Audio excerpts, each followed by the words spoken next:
యుద్ధంలో మన నష్టం గురించి ఆలోచిస్తా చర్చిస్తా కూర్చోకూడదు. ఎదురోడికి అంతకంటే ఎక్కువ నష్టం చేయడం అన్నదే ముఖ్యం. ఇజ్రాయెల్లో ఉన్నటువంటి కీలకమైనటువంటి భవనాల మీద దాడి చేసామంటే వాటన్నిటిని ఇంటర్సెప్ట్ చేసామన్నది విత్ విజువల్స్ ప్రూవ్ చేసుకుంది ఇజ్రాయెల్. అదే సందర్భంలో ఇరాన్లో ఉన్నటువంటి భవనాల్ని పేల్చింది కూడా విత్ విజువల్స్ ప్రూవ్ చేసింది. అట్లాగే ఐఆర్జీసీకి సంబంధించిన కీలక నేతల అంతు చూసింది కూడా చూపించుకొచ్చింది.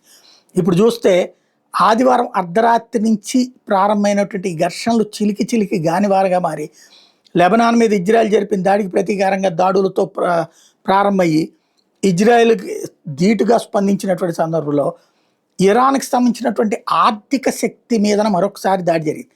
టెహ్రాన్కి చెందినటువంటి మషహార్ పెట్రోకెమికల్ ప్లాంట్ ఇవాళ పెట్రోలు డీజిల్ సప్లై లేకపోయినా సరే ఈ పెట్రోకెమికల్ ప్లాంట్ నుంచి సప్లై చక్కర్తగా చేసుకెళ్తోంది ఇరాన్. ఇప్పుడు దాన్ని పేల్చి పడేసింది ఇజ్రాయెల్. ఈ విషయాన్ని ఇజ్రాయెల్ మిలిటరీ అధికారికంగా విజువల్స్తో చూపించింది. ఈ ఘటనలో ప్లాంట్ తీవ్రంగా ధ్వంసమైంది. నైరుతి ఇరాన్లో ఉన్నటువంటి పెట్రోకెమికల్స్ ఎగుమతుల్లో మషహార్ కాంప్లెక్స్ అత్యంత కీలకమైంది, అందుకే దాన్ని లేపి పడేశారు.